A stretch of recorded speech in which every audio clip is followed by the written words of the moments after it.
Good afternoon. Welcome to the Prime Real Estate Network Live. I'm your host, Ric Davis. If you don't follow me on social media, I invite you to do so at Prime Real Estate Ric.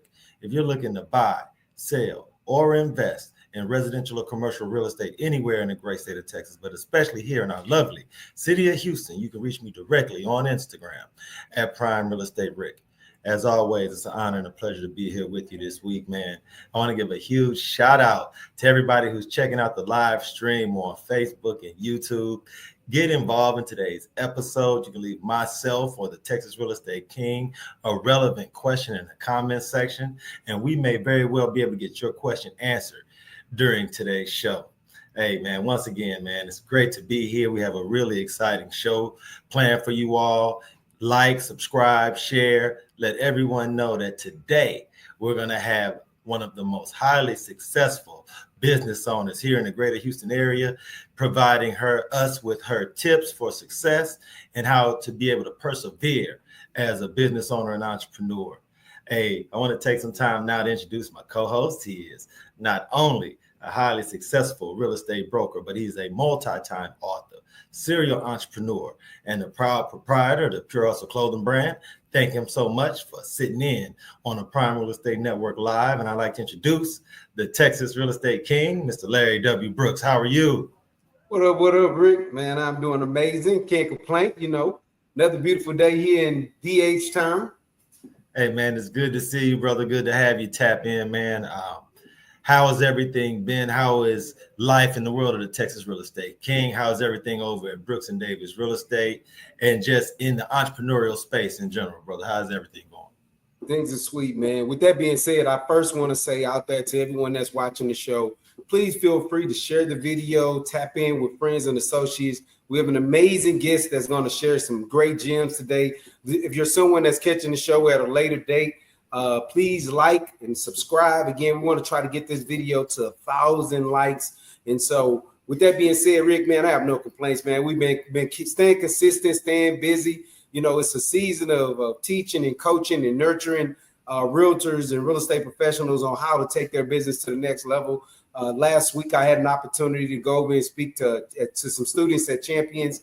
And I was excited about it, man. I always love pouring into them. I love their questions. Some of the most amazing questions they're asking is that, when choosing a brokerage firm, what do I think the most important thing is?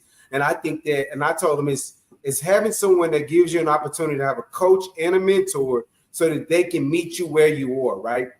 In this world that we live in nowadays, some of us are critical thinkers, and so we may learn just by reading and doing stuff ourselves. Some of us need somebody that's going to hold our hands and give us an opportunity to see it through their eyes to learn. So, one of the things that we do at Brooks and Davis, that is something that we do that stands out, is that we do believe in meeting our new agents or our seasoned veterans where they are and teaching and coaching them how to either build out their team or to actually get into the business and be successful and look up 20, 25 years plus later and say they had an amazing career. So those are some of the biggest things that's taking place right now, man. No, I appreciate you for sharing that information, because those are the type of conversations that you, myself, and other business leaders have so often, especially when we're thinking and speaking to that next generation of business owner and entrepreneurs, those people that are coming right behind us, that's going to be pushing the market forward, pushing the city forward from a business perspective, and just really embracing technology and everything that not only you've adopted, but everyone over at Brooks and Davis, man. So thank you so much for being a mentor from no problem. It's always an amazing conversation because, the Fed just dropped the interest rates on yesterday. So it's going to be a trickle down effect to where it helps out real estate. And so at a later date, we can talk about that. But just wanted to let people know that it's going to be a trickle down effect. It's going to put more buyers in the market. So we're excited about that too. And then one of the things that makes that so relevant is because with today's guest, she's going to talk to our audience about how to deal with the cycles that come with being a business owner, how to be able to deal with the rising market or a market that's waning, and how to right size your business, how to scale your business, and how to be able to be successful regardless of what type of twists and turns the economy or the business market may take. So that's right. Before we introduce this week's guest, Larry, could you please just share with our audience a little bit about your background with this week's guest and how you were able to gain her commitment to sit in for this week's interview? Yeah, here's the thing about entrepreneurship. You get put in a lot of room with a lot of amazing people. I've had an opportunity of watching today's guest through our social media platforms. And man, just watching her move and shake through the business and being a real boss. I've seen her be honored on stages for the things, her commitments and the things that she's done in the entrepreneur space. And we have a lot of mutual friends, a lot of respectful friends that we share. And so just to be able to have her, get her commitment to be on the show today, to share some gems with the people is very, very exciting. So I can't wait to hear and get more insight on that. Hey, look, without any further ado, I'd like to introduce this week's guest. This lady is not only one of the most successful online retailers anywhere in the online retailing space, but she's also a mentor. She served as an example for what perseverance and consistency can bring in the entrepreneurial and business owner space.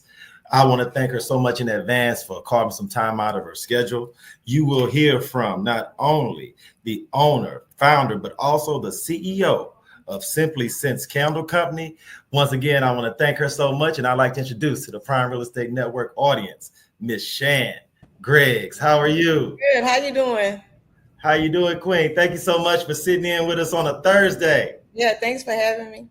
Look, man, we and Larry are so excited to have you sit in with us, and I want to thank you for giving us and our audience a little insight to how the products and how the Simply Sense Candle Company actually comes to fruition by showing us a little bit about the background. So could you share with the audience a little bit, Shan, about where you're streaming with us live from? Where are you right now currently?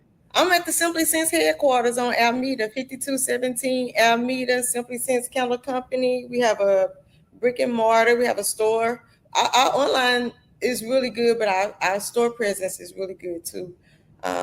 So yeah, we're right here at 5217 Alameda. I'm in the lab, kind of. No, Shan, is that what sets Simply Sense Candle Company apart from other maybe candle companies or other online retailers? Is the amount of energy and love you put into your brick and mortar store?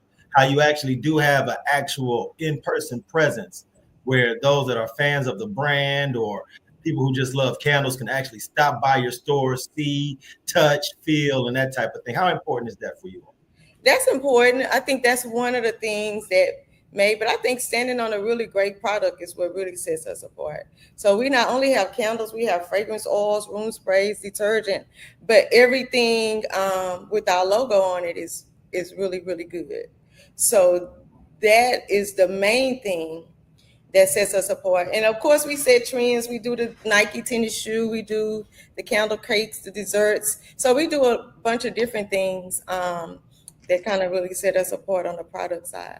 But yes, definitely being able to have a store, being able to showcase our products, and the consumer actually gets to get rung up by the owner. You know what I mean? So I think all of those things play a part in setting us apart.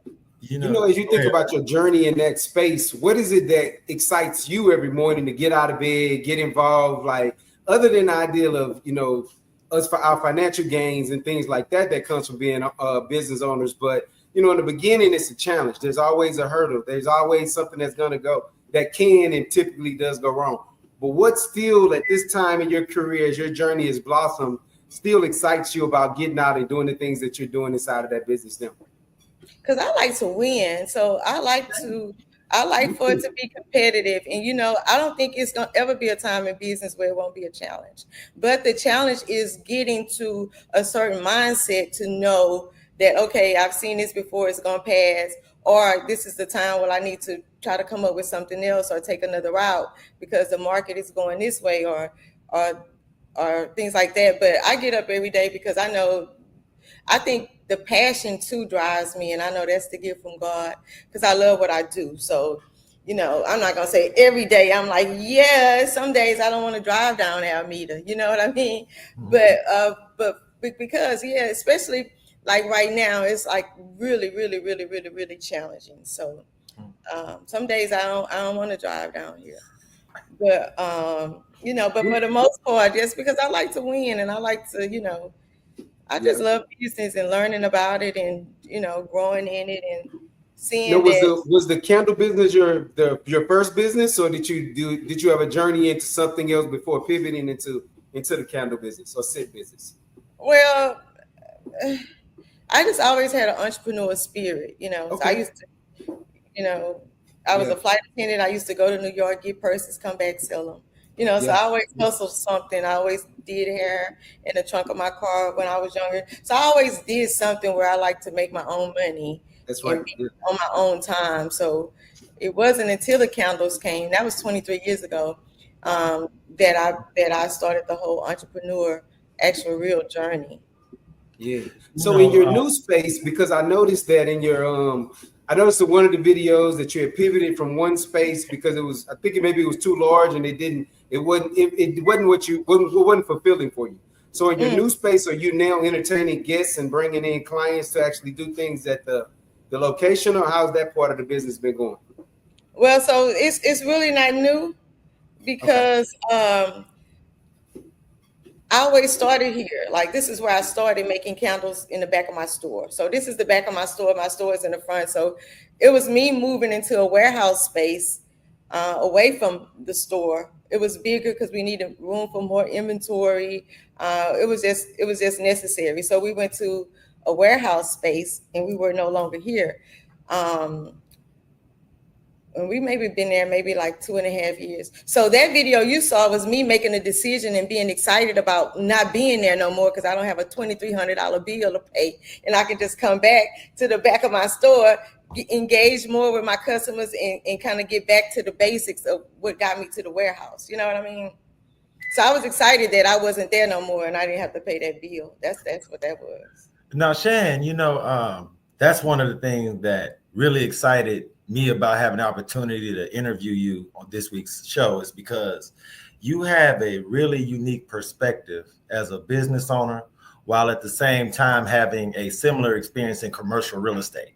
Mm. So for people in our audience that are thinking about expanding, who have a smaller brand, who are looking to make more commercial real estate decisions about warehouse space or storefront space, do you have some, not necessarily advice, but could you share with them some experiences or some things that you've learned as a business owner, especially dealing in the commercial real estate space as part of everything as part of your company and brand?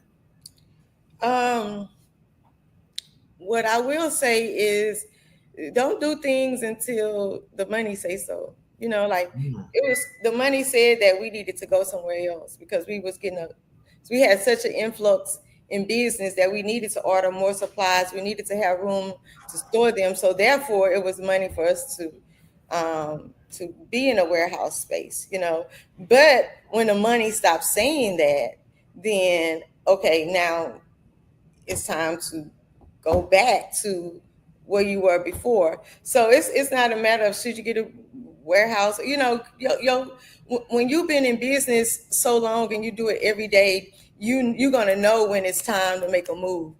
For one, the money is gonna say so, and the demand is gonna be there. So you know, I tell people they come in all the time and they want overhead. You know, they want to see if the space next door is available. It's like, are you even ready for that? Just sell it online. You don't even have to worry about paying $5,000, because as soon as you sign a lease, you already owe $5,000.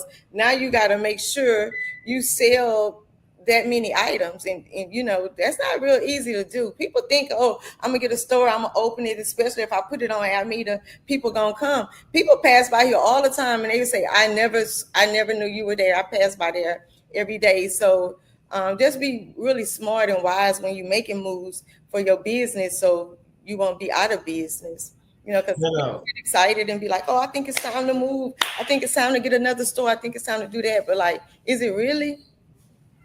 Let's talk about the economy, economic factors, how that affects retail, and as a CEO and business leader, how that affects your bottom line and your decision making. And So then right now, currently, what is the state of the economy from your perspective? What are you seeing as far as consumer trends? And what advice do you have for small business owners that may be suffering from being able to deal with the ebbs and flows of business? Just hang in there, stay tough, do a lot of cutting back. You know what I mean? Because it's something that we don't have any control of. Because I watch how I spend my money, so I put myself in the mind of my customers. So, you know, they watching how they spend their money. So what I have to do is I have to go get new customers. I can't keep draining my old customers because they maxing out with me. You know what I mean? So I'm not going to keep draining them, and then it's not enough. You know, dealing with what I have with my customers, that's not enough. So I need to create other streams of income within my business to even try to compensate for what the economy is right now. You know, just do a lot of cutting back and be real with yourself.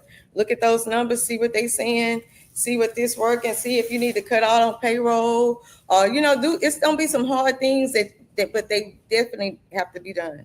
You know, cutting back payroll, personal expenses, you know, getting rid of some things that's not selling to streamline it, you know, raising your prices, moving from a warehouse, moving here to add, you know, money I'm paying at the warehouse. I could be using that to buy more supplies to get my profit margins together. So, You know, what? I'm curious because this is one of the questions that I like to ask a lot of our entrepreneurs that we interview on the show. Is when people meet you today, Ms. Griggs, they meet you as you are at this moment. And sometimes people may not necessarily appreciate how many experiences you've had to help you evolve to the business owner that they're meeting at the time that they meet you. How often do you have to inform people about the 20 plus years that you've been in this industry, going with the ebbs and flows, dealing with the market ups and downs? And how often are people surprised that you've been able to persevere for multiple decades in the same space? I don't think they surprised because they've been on the ride with me. Because I started selling candles out of my trunk to a smaller space, to a bigger space, and those customers and those people, I've been the same person. So I don't think that they're really surprised. I think they're more proud and they're more, you know, I kind of hear inspired. You know, I don't think they're so shocked. But sometimes people will say, they'll think I just started selling candles, but I don't really get a lot of that. I think people kind of know the journey and know the story, and they've been on this wave with me and they've been consistent. You know, I really do have really nice clientele. God bless me with a really great clientele that, you know, they have money to spend it anywhere else, but they spend it with me consistently for years. So, yeah. No, I can definitely speak to that because not only do you have really loyal and passionate clients, but they actually organize themselves and have clubs. And as a candle company, you guys have clubs for your clients. Could you talk a little bit about some of the clubs that Simply Scent Candle clients and Simply Scent Candle fans can join, how they can be a part of your movement and be just a part of everything that you guys have going? Because like you said, with as much time that you've put in, you guys do have your own small community already going. Yeah. Well, I think, you know, one of the keys to having a successful business that can sustain and maintain through any economy is having various ways of income, you know, so we don't just depend on online store. We don't just depend on our retail store. We have monthly candle subscriptions. We do candle parties where customers come in and make candles. We have fundraisers where teams and schools and organizations, we donate 50% of their profits by them doing fundraisers. We have affiliate programs where if you sign up, share your link, we make money together. You know, then we have wholesaling where we wholesale to other businesses and they resell for a profit. Then we do all type of custom things, you know, so it's like whatever. What I want customers to do is whenever they think about anything having anything to do with fragrances, I want them to think about Simply Sense. You know, when they scroll by me on social media, even if they don't like it, because it's not about that, but they see it. So when something come up, anything, candle party, fundraisers, affiliates, let me go by the store, let me get a gift. I want them to think about Simply Sense, you know. So it's like, you know, I love I love the way you diversified your business model. You know, when you explained that just then, I'm like, there's pretty much no one that she's not touching when it comes to her industry, especially when you talk about wholesaling it out to other individuals that may want to sell it out of their retail shops or out of some of their stores. I think that's pretty amazing. Like, is this like layers as like as you've grown and as the money is showing you different changes that you can make? These are things that you've just added, or was this like always a part of the blueprint? Well, it comes from times like this. You know, okay, it started selling candles in the trunk, boom. Then customers wanted something else. So listening to the customers, but also just adding different streams of income. So when one not popping, you know, something else is going, or I need them all to be at a minimum to equal to maintain, you know what I'm saying? But just having them all in place, so when everything get to tick-tocking, it's tick-tocking, you know, but that just come from being in business so long. When this not working, I need to get some more money. I need to, you know, even right now, it's like we need to get some new customers. So I need to get a little heavier on TikTok to get more customers and to do shows like this too, to attract more customers. Because the thing to having a successful business is profitable sales. That's right. Now, however you get them is good, you know, so you got to have a bunch of ways to get profitable sales to be, you know, I plan on I'm highly successful, you know what I mean? So I don't right.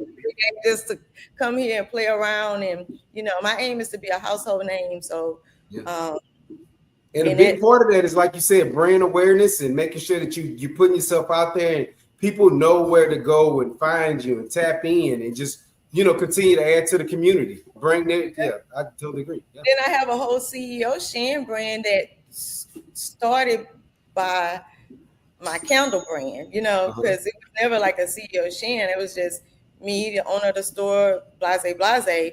But then I noticed the consistency from that and the brand awareness allowed me to create a personal brand. That's so now I teach candle making classes. I go to lunch with people to discuss their business. They can book me on my CEO Shan site. I have a supplier list.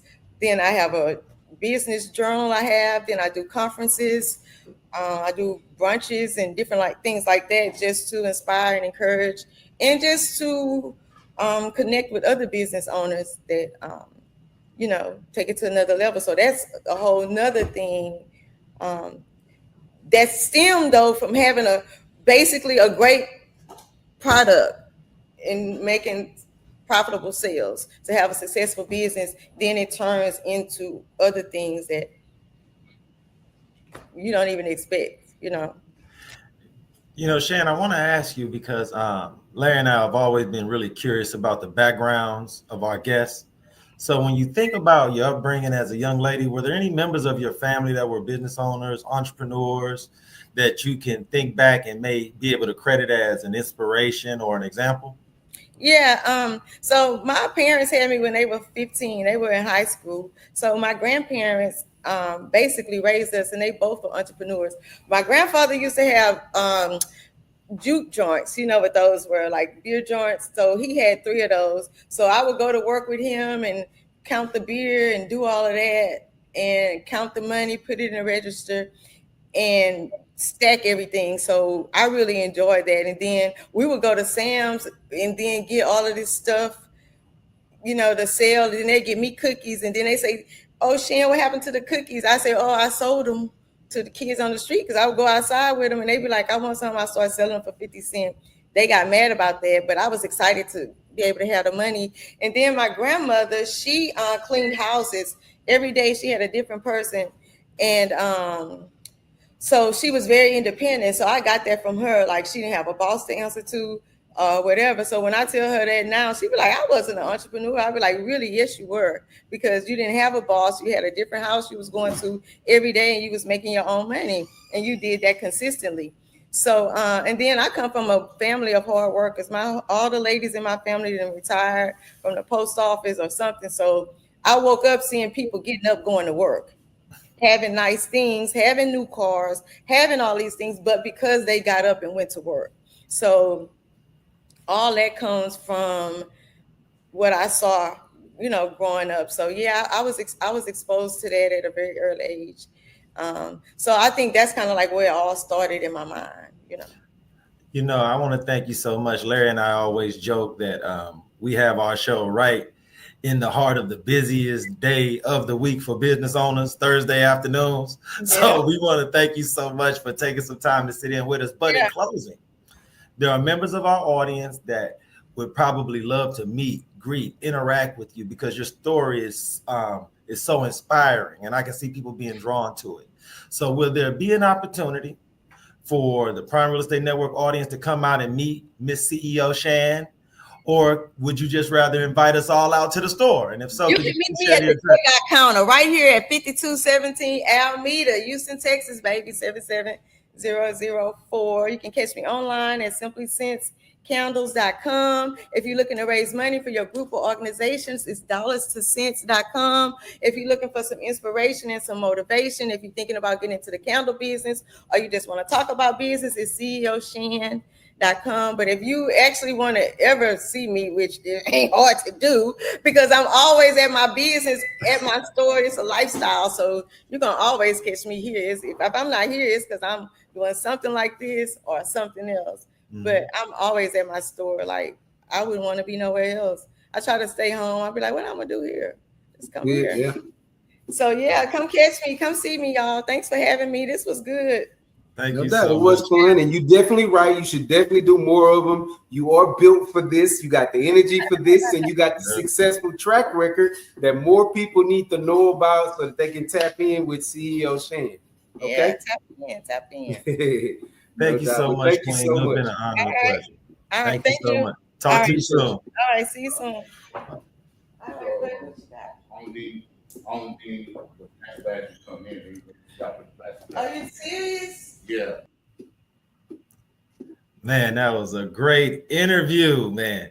See, this is where I'm going to bring the Texas Real Estate King, Mr. Larry W. Brooks, back on the screen because these are the type of interviews that can motivate and inspire so many members of our audience. Larry, that was a really great interview, man. I want to thank Ms. Shan Griggs. I want to thank everybody over at the Simply Sense Candle Company.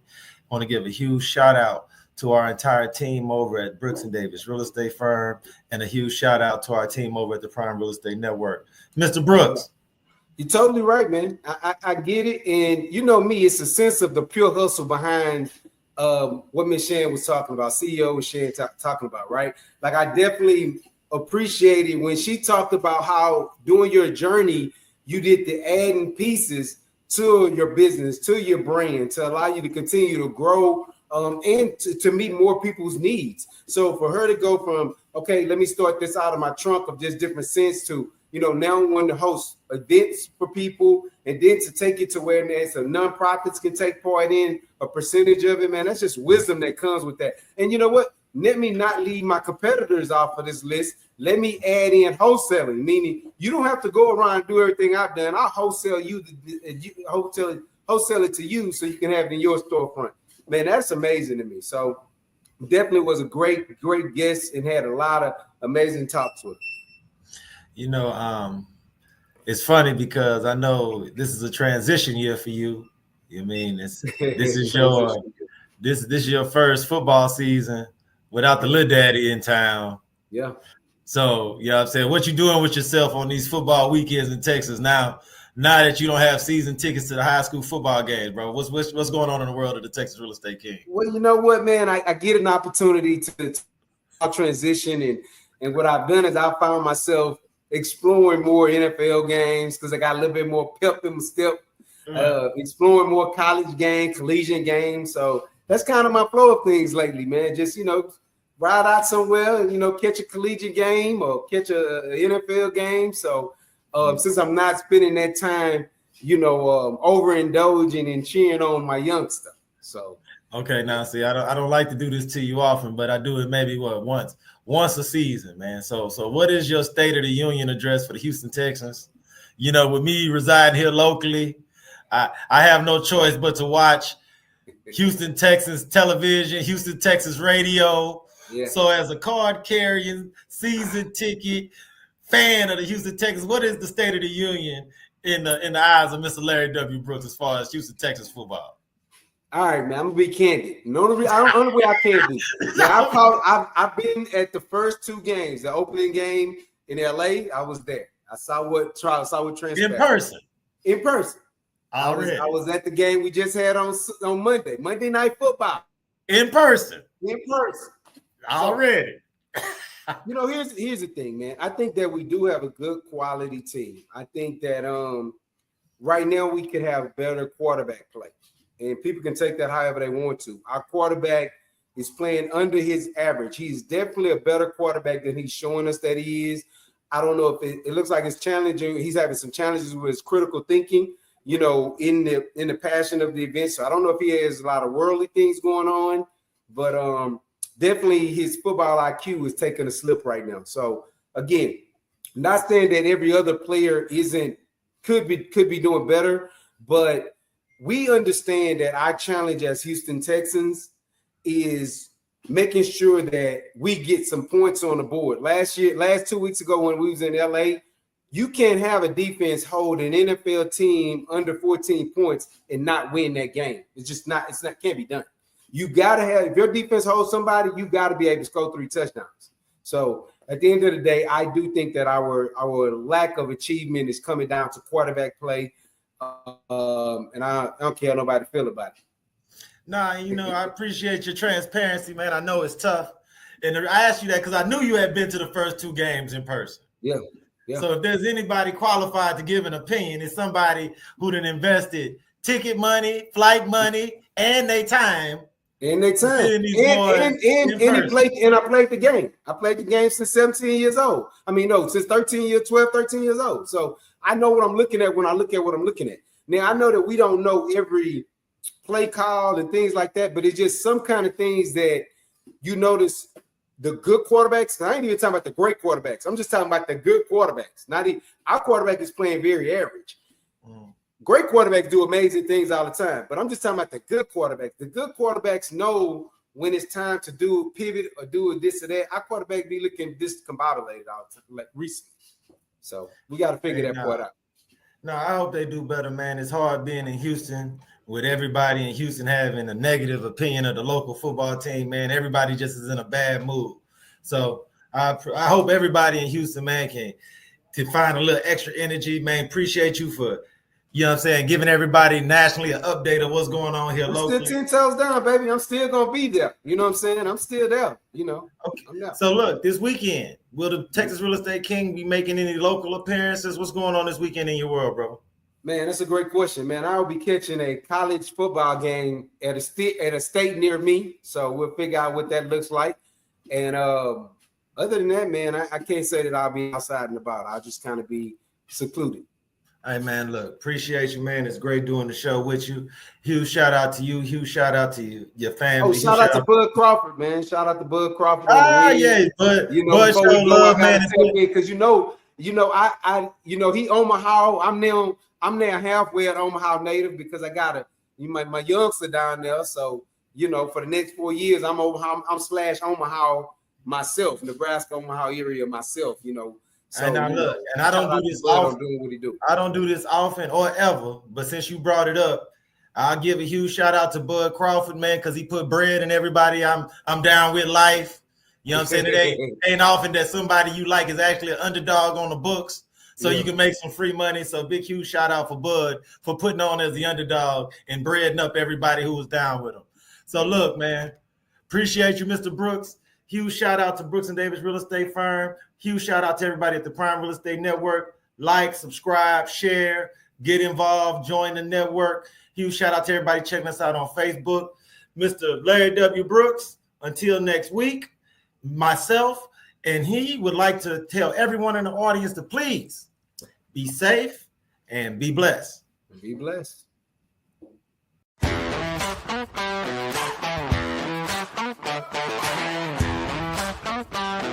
Thank you.